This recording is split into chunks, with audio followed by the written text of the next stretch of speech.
empezamos con la segunda y última parte de las cuestiones básicas. En esta parte vamos a hablar de los espectros ACE y ARO o asexualidad romántico. Y ahora os explico qué es un espectro, qué más orientaciones, o sea, atracciones hay y esas cositas. Primero, es un espectro. ¿Esto es un espectro? Pues también, pero no. Ya hablamos en la primera charla de que queer implica, o sea, el concepto de queer implica que no todo el mundo que es del colectivo se quiere etiquetar, pero es que aún así etiquetarse no equivale a encasillarse. Hay gente que pasa por distintas fases o que va desarrollando su atracción poco a poco y eso no hace que su atracción y su orientaciones sean inválidas ni nada parecido. Ahora, ¿cuál es la diferencia entre atracción y orientación? Porque como todo el mundo da por hecho las orientaciones sexuales, no cae en que hay otro tipo de orientaciones. Entonces, orientación es la dirección de tu atracción, que puede ser hacia un género, hacia varios o hacia ninguno. También es una orientación. Igual que lo que se dice, nunca es un adverbio de tiempo, pues la atracción hacia ningún género también es una orientación. Entonces, tenemos aquí, no voy a dar datos históricos, pero para quien quiera, yo creo que lo voy a subir también a la página. Pero tendríamos aquí la primera forma de expresar dónde se ubicaba la sexualidad en todo esto. Antes se daba por hecho que todo el mundo era alosexual, o sea que sentía atracción sexual de una manera normativa. Entonces, un señor anglicano hizo una investigación hablando con matrimonios y decidió hacer una línea entre gente puramente heterosexual, puramente homosexual y la gente que oscilaba en medio, que era bisexual, pero había personas que no le encajaban ahí. Entonces inventó una X, que es lo que luego se llamó sexualidad y que pusieron más adelante en forma de triángulo. La sexualidad entonces es la orientación sexual hacia ningún género. ¿Pero qué pasa? Pues que no es estanco, sino que hay una zona gris en la que hay personas que sienten atracción sexual con, se supone que todo esto, claro, depende de la normatividad, con menos frecuencia que lo que se considera normativo, o mucha menos frecuencia, nivel que lo que los sistemas de presión le afecten. Y aquí también se ubica la demisexualidad, que es de la zona gris, la atracción creo yo más conocida y puede que la más frecuente, que significa que tienes atracción sexual primaria, pero, o sea, secundaria pero no primaria. O sea que la gente no te atrae a primera vista, por decir así, pero cuando formas un vínculo con una persona durante largo tiempo te puede acabar atrayendo. Pues es un tipo de atracción del espectro que podríamos entender por qué no se ubica en la alosexualidad. Esta es la definición del glosario este que hemos hecho, que pone espectros asexuales románticos, que también se dice ace-spec y arospec, porque ace, asexual, arosexual, arromántico, rango de sexualidades y romanticismo que se ubican entre el extremo de no sentir ninguna atracción romántica o sexual y el de ser alosexual o aloromántico. Incluye orientaciones donde se siente atracción sexual y romántica, pero en circunstancias muy concretas, como estamos diciendo, o de la forma que no se considera normativa, habitual, sana, deseable. Entonces, ya sabemos lo que es un espectro. El espectro es básicamente la zona gris. El espectro indica que entre la alosexualidad y la sexualidad hay más orientaciones. Y ahora, ¿por qué atracciones? O sea, hay varias orientaciones, pero también hay varias atracciones. Pues efectivamente sí. Porque la atracción universal, ahora veremos por qué, es la atracción sexual. Que quiere decir que las personas te atraen físicamente y que no implica sexo, pero suelen orientarla siempre al sexo. Pero hay gente que no siente atracción sexual y siente otros tipos de atracción. Y también hay gente que no siente ni atracción sexual ni romántica, que sería la secundaria que se llama, y siente otros tipos de atracción que se llaman terciarias. Entonces, con el tiempo, primero surgió el rombo este, que sería como duplicar el triángulo que hemos visto antes, la zona de arriba la romántica y la zona de arriba la sexual. Entonces una persona se puede ubicar y decir, pues yo soy asexual pero heteroromántico, o demirromántico pero heterosexual. Y para la gente que también era romántica y asexual, se visibilizaron las atracciones que se llaman terciarias. Por ejemplo, la estética, pues que alguien te atrae estéticamente, la sensual, que normalmente tiene que ver con el contacto, la queer platónica, que es una atracción muy intensa pero que no es romántica, etc. Tipos de atracción. La gente aromántica, pues hay veces que dice qué orientación tienen estas atracciones, en la que le parezca más relevante, pero obviamente no es obligatorio etiquetarse ni definirse en cada una de las atracciones si no lo ves. Es según cada persona lo que vea para identificarse. Entonces, ¿qué no es atracción y qué no tiene que ver con la sexualidad y el aromanticismo? Primero, el celibato. El celibato es la elección de no practicar sexo porque no te da la gana a ti, o puede ser por motivos religiosos o por cualquier otro motivo. Nada que ver. La libido. La libido del deseo sexual son cuestiones fisiológicas y psicológicas. La libido, bueno, la libido sería el drive y sexual desire en inglés, que uno es hacia dónde está dirigido tu deseo, incluyéndose a la misma persona. Entonces tú puedes tener, y no lo he metido aquí, pero también estaría la excitación. Tú puedes excitarte en el sentido de que tú reaccionas fisiológicamente a las cosas, y eso no quita que tú no tengas atracción. O sea, la atracción sexual es si a ti la persona te atrae, no que seas un mueble y que si no te tocan, o sea, si a una persona heterosexual, un hombre heterosexual le toca a un hombre homosexual o lo que sea, no por eso deja de... con consentimiento siempre. No por eso tiene que dejar de excitarse.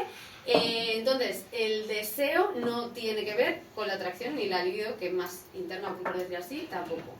Luego, tema del trauma y el trastorno. Pues no es ser asexual ni romántico, no es causa de trauma ni de trastorno. Y durante muchos años, hasta 2013, de hecho, que en el DSM-5 ya pusieron como una advertencia a las personas que iban con síntomas de asexualidad, les diagnosticaban deseo sexual, trastorno del deseo sexual hipoactivo, que quiere decir pues que básicamente tenían un desequilibrio en el deseo sexual y les podían tratar pues o con psicología, psiquiatría, con hormonas, con Viagra o el Viagra femenino o lo que toque. Y eso era siempre cuando había, sobre todo, discordancia de deseo entre el deseo que tenía la pareja alosexual o no tan asexual, vamos a decir, y la pareja sexual, y siempre la que se tiene que tratar, obviamente, era la sexual. Y luego está la expresión sexual o actitud hacia la sexualidad y el deseo, que quiere decir, ¿cómo ves tú como persona asexual el tema del sexo? Tanto en cosas que tú experimentas como en cosas que consumen. Quiero decir, hay gente asexual a la que no le importa ver una película con escenas de sexo. Hay gente asexual a la que no le hace gracia. Hay gente asexual a la que no importa tener sexo. Hay gente a la que no le hace gracia. Entonces, según su postura, tanto de cosas que hagan otras personas como de cosas que hagas tú mismo, pues hay una especie de clasificación positiva hacia el sexo, o neutral hacia el sexo, de no le importa practicar sexo pero tampoco tiene un interés, o antisexual, que eso ya es una posición incluso política, que es que no quieres tener nada con el sexo, ni ver nada de sexo, ni que... Y existen las mismas expresiones o actitudes en el romanticismo para la gente aromántica. O sea, hay gente aromántica que ella está romántica pero le intenta ver películas de romance, o le gusta tener citas románticas porque lo que es culturalmente lo que es una cita romántica le gusta, pero que eso no quita que siga sin tener atracción romántica por la persona con la que lo está pasando bien. Entonces, ¿cuál es el sistema de opresión? O sea, las personas que somos así, raritas, ¿qué problema nos causa el sistema? Bueno, pues el sistema, para empezar, que ya lo hemos mencionado, la alonormia del sistema alocentrista, o sea, dar por hecho que todo el mundo es alosexual, o sea, que no es asexual. Eso implica que dan por hecho, pues eso, que todo el mundo tiene atracción sexual y que todo el mundo tiene relaciones sexuales. Y luego tenemos la sexualidad obligatoria, que es una cosa que también afecta a las mujeres lesbianas, que es que como el centro de tu atracción no es el hombre, en un sistema que es patriarcal, pues eso es un problema extra O sea, ya no es el problema de que no te atraiga gente como concepto o que no te interese excesivamente el sexo, porque aunque haya gente asexual que practique sexo, hay que reconocer que un aliciente importante que es la atracción, pues no lo tienes. Entonces mucha gente no practica. ¿Qué pasa? Que el sexo es un elemento de consumo, es un elemento de prestigio, es un elemento publicitario, está por todas partes. Y el hombre, como objeto de sexo, pero no objeto sexual en el sentido como la mujer, sino como objeto de poder, es el centro del deseo, es el centro de todo. Entonces, la sexualidad obligatoria en las mujeres asexuales y lesbianas, o sea, las mujeres que no sienten atracción, básicamente, hacia los hombres, pues tiene un problema más que tiene que ver también con la heterosexualidad obligatoria y el sistema sexo-género. O sea, si no te atraen los hombres, si no formas vínculos con hombres, mal, pero es que encima si formas vínculos con hombres porque sí que te atraen los hombres, en el momento en que hay discordancia sexual, pues tú eres presionada. Por eso básicamente el trastorno este de deseo sexual hipoactivo se lo inventaron sobre todo para mujeres. Habría hombres, pero lo enfocaron básicamente para obligar a las mujeres a su labor, que era satisfacer al marido, y ya está. ¿Qué pasa? Que por extensión acaba perjudicando a todas las mujeres, no solo asexuales, sino también heterosexuales que en ese momento nos están maternando a su marido y por lo que sea no les atrae y esas cositas, pues también las llevan a ese punto de problemas tuyos porque hay una cantidad de atracción y de práctica de sexo X que es la normal y tú te estás saliendo por debajo. Cuando te sales por encima, pues lo mismo, según decida la pareja si eso es discordante o no, pues también tienes un problema. Si le parece bien, pues entonces no tienes nada. Luego, para las personas arománticas, lo que más influye es la amatonormatividad, que quiere decir que el sistema está planteado para que desde la infancia, desde que somos así y vemos las primeras películas en la tele, te muestren que tener pareja y formar una familia, no sé qué, es el camino para la felicidad. Que si tú no formas una relación romántica, no vas a ser feliz, vas a ser una persona incompleta, la media naranja y todo esto en Príncipe Azul y todos estos mitos que normalmente van orientados a las mujeres, pero que en realidad pesan sobre todo el mundo. Y la crononormatividad, de a tal edad te tienes que haber echado novio, a tal edad tienes que haber practicado sexo, a tal edad tienes que casarte y a tal edad tienes que tener hijos, etc. Y por último, que es lo más arriba del sistema, diríamos, la jerarquía relacional y las estructuras relacionales, que culturalmente, sobre todo, porque depende de las culturas, la monogamia sea lo que prime, sea lo normal, y además la familia sea la cúspide de la pirámide, hace que, pues eso, que haya una jerarquía en la que si tú estableces una relación romántica y estableces relaciones platónicas o de amistad o lo que sea, siempre la romántica va a ir por encima de todo. Entonces lo típico de mi amiga se ha echado novio y ya no lo he vuelto a ver la cara. ¿Por qué? Porque la pareja ya es lo más importante, entonces en cuanto tú tienes pareja o tienes familia ya te tienes que centrar en lo tuyo y abandonas los demás tipos de relaciones. Porque la familia es pues eso, la cima.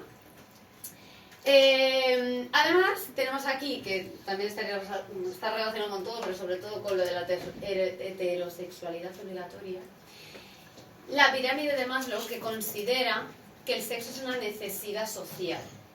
Entonces, es una de las razones por las que se considera patologizable el ser asexual o aromántico, porque en la parte de afiliación o de relación social habla formar parejas románticas, formar vínculos sexuales. Entonces se supone que eso, que una persona que no tiene esa necesidad, porque si no sientes atracción la necesidad no la tienes, pues no funciona bien, porque es como no querer comer, para él, prácticamente. Bueno, comer está un poco más abajo, pero pues eso. Hay gente incluso que dice que sí que sería una necesidad fisiológica. Sí, claro, por eso a ver, no pueden decir, ya se flipan mucho los que dicen que es como no comer, porque si no comes te mueres y nada de eso, pero vamos, que está de no comer y no dormir a nada.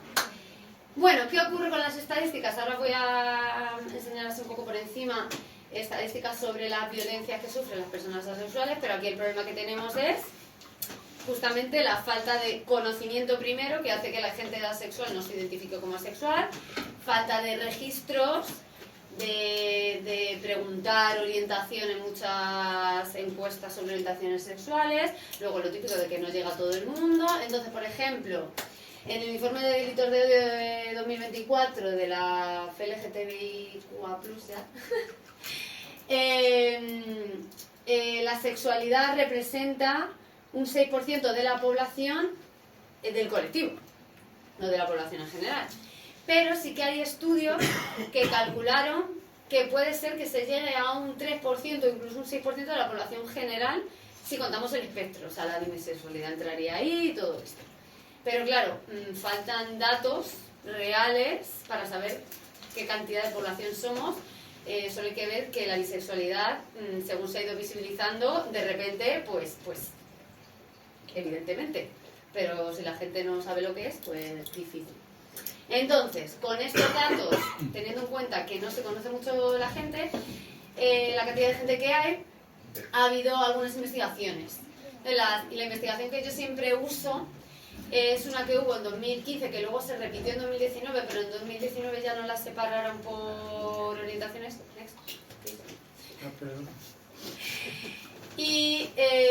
Pero aquí sí que distinguen orientaciones.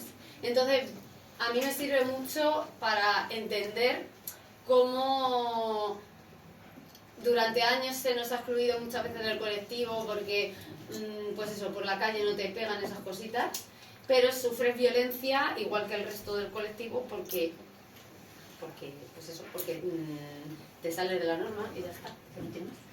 Entonces, aquí podemos ver que, por ejemplo, las mujeres asexuales, detrás de las bisexuales, son las que más violencia sufren en cuanto a contacto no consentido, que implica forzamiento o incapacitación en esta encuesta. Esta encuesta se la hicieron a estudiantes y profesores, pero me proporcionan muchísimos más estudiantes, de universidades de Estados Unidos. Es un grupo poblacional grandecito, pero claro, implica también un nivel de vida, o sea, han reducido a un nivel económico, sobre todo en Estados Unidos, que a la universidad no va cualquiera, entonces hay que tener en cuenta que no abarca a toda la población, pero bueno, sirve de referencia porque también hay gente un poco más consciente de esto. Aquí viene mujer, hombre y transgender, queer, no sé qué, non-binary, que no sé por qué no lo puse, bueno, en fin, que si vemos igual, asexual y bisexual, cifras muy parecidas, luego gay o lesbian y luego lo último, heterosexual, que es lo que tiene sentido. Más adelante están las de acoso, amenaza, acoso y violencia íntima en la pareja, que aquí vemos, pues aquí, bueno, asexual un poquito menos, pero puede ser porque directamente no formen vínculos.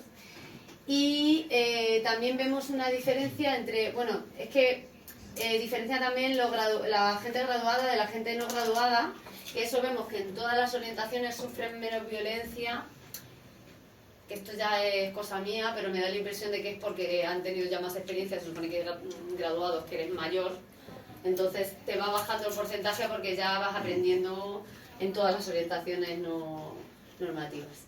Y por último viene, porque aquí si veis es solo mujer y hombre, y luego hay un apartado solo para personas no binarias y trans y tal, que lo mismo,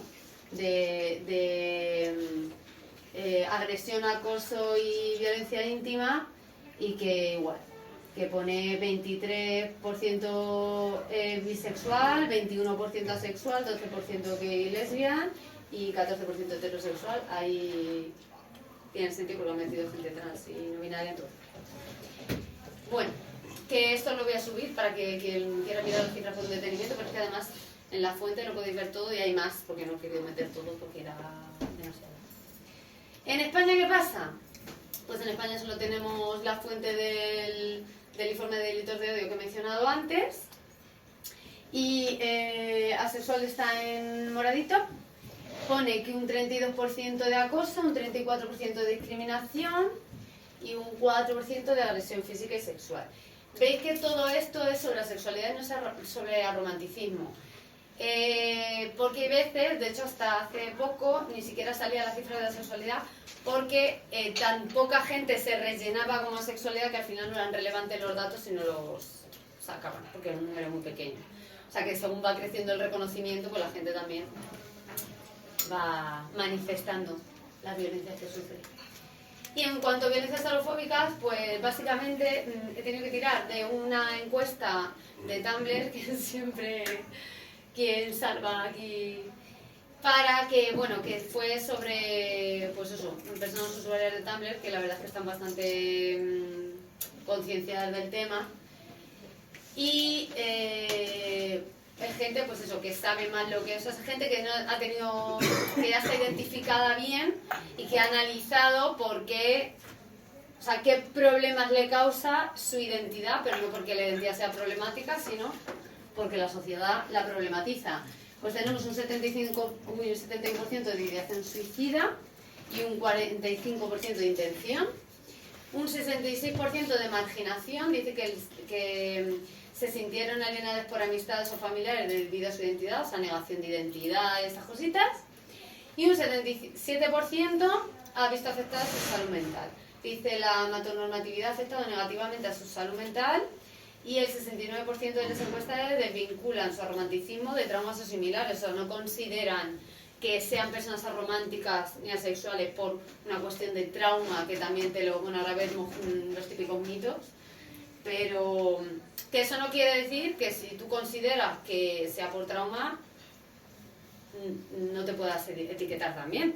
Te puedes etiquetar, lo que no puede ser dar por hecho que por trauma viene la etiqueta.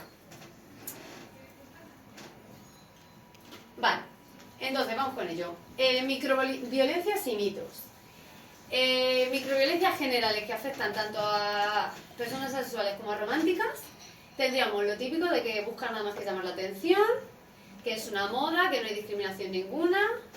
Luego también lo de quererse superior, que es una cosa que me hace mucha gracia, que tiene mucho que ver también con, por ejemplo, la persona con neurodiversidades y cosas de estas. Porque claro, como no te afecta que el sexo sea el centro del universo, que es una fase que todas estas preguntas, pero sobre todo esta, forman parte de lo que se llama el irrefutable asexual o el irrefutable aromántico, que vienen a decir, que sale en el manual de Patri, ¿os acordáis de ella? ¿Quién estuviera? Que viene a decir que tú no puedes nunca confirmar que seas asexual, jamás. ¿Por qué? Porque si eres joven, te dicen que eres demasiado joven. Si estás en una edad media, te dicen que es una fase. Si eres muy mayor, te dicen que es que ya tienes las hormonas por el suelo y ya no te atrae nadie. Entonces, no se puede refutar porque no hay escapatoria por ningún lado. Que no has encontrado todavía la persona adecuada. Que, pues eso. Luego, otra violencia, las preguntas intrusivas, igual que las preguntas típicas de gente trans INB, de te hormonas, no te hormonas, te has operado, no te has operado, no sé qué, pues aquí es practicas sexo, no practicas sexo, si tienes pareja, pues uy, tu pareja pobrecita, si no tienes pareja, pues normal que no tengas pareja, etcétera. Luego el ponerse, esto es muy también con las mujeres lesbianas, no, yo ya te cambiaré, no te preocupes, que ya vengo yo a solucionarte la vida. Y eso, y el yo te arreglo, que es un poco lo mismo. Y ahora ya, específicamente de la sexualidad y el aromanticismo, tendríamos, por ejemplo, el mito 6, por decir eso, que son célibes, monjas, frígidas, asexuados, que toda la gente es antisexual automáticamente, que si no es antisexual entonces tiene, o sex repulses, que es que te da asco el sexo, que entonces tienen que practicar sexo cuando la pareja lo necesite, porque joder, si no te da asco y no te duele y no te nada, porque es verdad que no hay ningún problema fisiológico, pues entonces practícalo, y es como vale, pero el consentimiento, no sé. Y que son así por trauma o por mal sexo. Y luego, en cuanto a las personas románticas, que son personas insensibles, robóticas, enfermas, que no tienen corazón, que no saben amar, que odian el romance en todos sus contextos, que no han encontrado a la persona correcta y que van a morir solas. Testimonios. Estos testimonios se refieren más a las aparentemente, porque ya sabemos que microviolencia quiere decir que es el principio de la violencia más grande. En el libro de La Revolución Asexual de Celia Gutiérrez viene un iceberg, como el típico iceberg este de la violencia machista, pues una de las violencias asexuales, que es lo mismo, se empieza con estas tonteritas que yo acabo de decir y se termina con las estadísticas que hemos visto al principio. Entonces estos son algunos testimonios que he encontrado por ahí. Te empiezo por el Iván, que dice que no quiero tener sexo con ella, pero tengo miedo de que termine conmigo porque no quiero tener sexo. Esto es muy típico en las personas asexuales, que sí que son alorrománticas, o sea que sí que sienten atracción romántica, el vincularse con una persona alosexual y que la persona le presione porque no me querrá lo suficiente o no traeré lo suficiente, porque ahí tenemos el problema de la inseguridad de la persona alosexual, de no sentir, de pensar que está una persona a la que no atrae y no pensar que eso no es ningún problema. Luego tenemos a Ángela Vicario, que dice que cuando, lo mismo un poco, cuando encuentras una pareja y empieza a demandar más de ti, huyes y terminas con la sensación de que no te gustará tanto esa persona, o que si sigues así nadie te va a querer. El mismo rollo. Con las personas románticas pasa algo parecido. Se vinculan con una persona, pero de una forma platónica, pero a lo mejor la persona sí que es alorromántica y demanda que se establezca una relación romántica, y la persona aromántica no quiere y entonces acaba perdiendo lo que es para ella una amistad o un vínculo súper fuerte porque la persona quiere seguir para adelante y no respeta. Pues lo típico también de la friendzone, quiero decir que también pasa con las personas alosexuales de no, que yo quiero ser tu amiga y tú quieres que sea otra cosa y si no, no quieres nada conmigo, pues lo mismo, pero encima te ven como alien. Pablo dice que qué salud mental puede tener una persona si le vamos a decir que no va a tener salud física si no tiene sexo. Esto está relacionado con la pirámide de Maslow. Vamos a crear unas condicionantes para que se sienta forzada a tener sexo, que ese es el problema, que hay mucha gente que no es agredida directamente en el ámbito sexual, sino que al final se deja. Pero claro, si el consentimiento no es, además de informado, deseado y positivo, sigue sin ser consentimiento.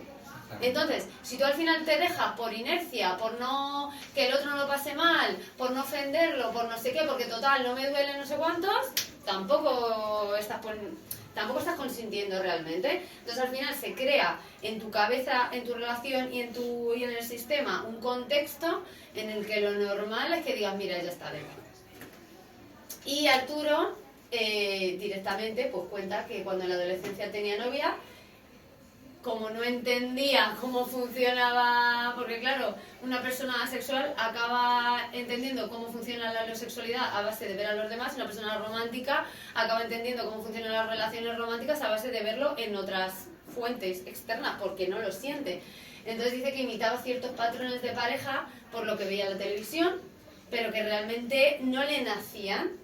Y que en una ocasión una chica con la que andaba me le preguntó si le quería o lo amaba, y entonces ahí dijo, no, soy muy amigo tuyo, o sea, era una relación muy platónica, pero no le encajaba. Claro, como él seguía los patrones, la gente entendía que era un vínculo romántico, pero para esta persona no era un vínculo romántico, porque no sentía atracción romántica. Eso es muy complicado. ¿Cómo combatimos? ¿Cómo evitamos la arofobia y la acefobia? Pues obviamente, como es una cuestión sistémica, pues ¿qué podemos hacer por nuestra parte como personas individuales y un poquito como asociación? Pero el cambio tiene que ser sistémico. Entonces, ¿cómo empezamos? Pues visibilizando, sensibilizando. Con educación, como he dicho, en el consentimiento informado, deseado y activo, o sea que no vale dejarse hacer, que tienes tú que querer.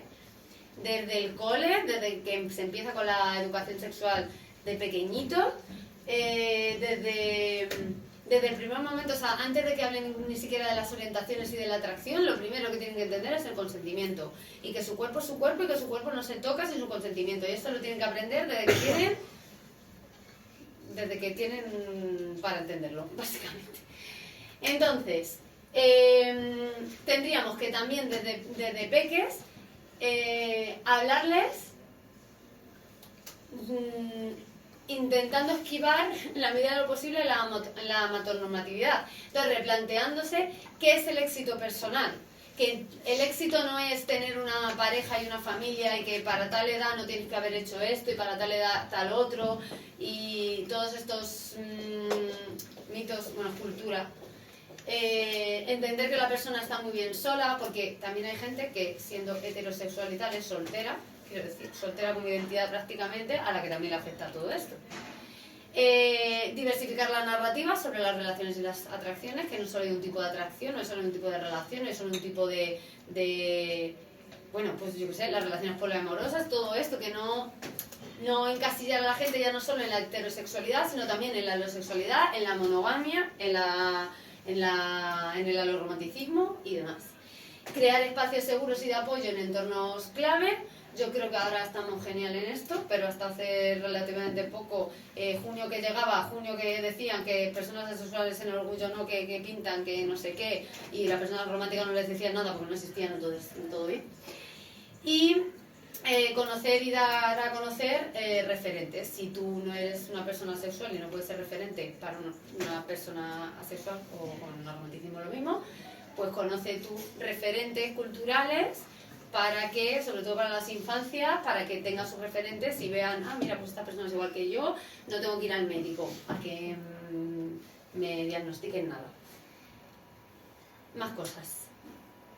Ya a medida más, a nivel más general, con inclusión en políticas públicas, protección contra la discriminación, reconocimiento de las relaciones no románticas para acceder a distintos derechos, como las custodias, las adopciones, los cuidados, lo típico de tu pareja queer platónica o tu polículo, alguien está enfermo y está en el hospital y que no te dejen pasar, porque como no, pues bueno, eso le pasa también a gente simplemente que no está casada, pues eso. Hay que investigar, hay que formar a profesionales de la administración en general, pero en especial, obviamente, de la sanidad y la educación. Y hay que cuidar en general a las infancias aloe que están ahí, que existen, y que cuando llegan a la adolescencia se rayan mucho. Y entonces ya empiezan los problemas. Hasta ahí todo bien. Bueno, todo bien. Con 5 años te pueden preguntar si tienes novia o novio perfectamente, pero bueno. Pero a partir de la adolescencia eso es una cosa impresionante. Porque es como que ves que todo el mundo va en un camino y todo no está yendo. Vale, pues os traigo aquí ejemplos de representación. En cine y streaming, personajes de ficción como Isaac y Tori de la serie... Bueno, aquí Tori.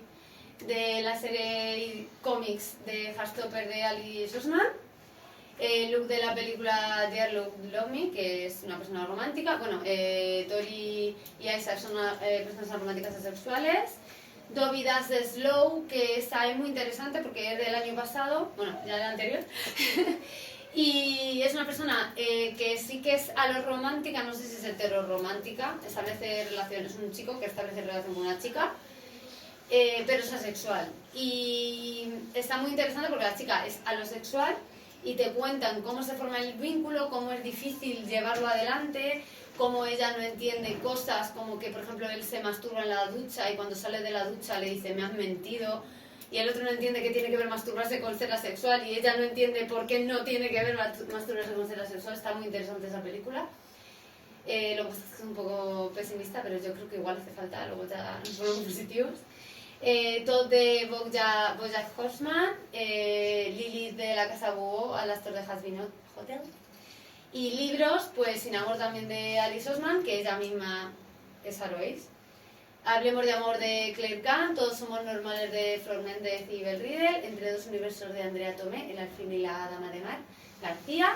Y para más gente más pequeñita, Más allá de la puerta negra de I'm Mystery. Y un poquito más, ya en el sentido de formarse. En webs tenemos la wiki de LGBT, que tiene un montón de cosas, te vienen todas las microetiquetas y todo súper detallado. Y luego de teoría, La revolución asexual de Celia Gutiérrez, hace de Ángela Chen, son como los libros de cabecera. Patri en breve va a sacar un libro también, un manual así basiquito como el de... Bueno, basiquito. Como el de El no binario. Y que está muy bien esto para también dárselo a la gente que te acompañe. No para ti, a lo mejor tú sabes más del tema, pero igual la gente que te acompañe quiere saber. Y luego, folletos informativos como el de Advocates for Youth, que ese tiene uno para cada disidencia, está muy bien para dárselo a la gente joven y están traducidos al español. Y luego, pues tengo puesto vídeos de YouTube como el de Pichu-Go, Ángela Vicario, en las redes sociales de Somos Haces, que es la primera comunidad, porque no es una asociación, comunidad sexual que hubo en España, hace Arroz Chile, Soy Arroaz, es Dart Advice, Asexual Aliens, Activismo, Olivia Ruiz, Patrick Queer, hay una sociedad, una asociación en Valencia, hay algunas asociaciones. Normalmente no hay asociaciones específicas, pero alguna hay por ahí. Y creo que ya está, sí. Pues nada, gracias.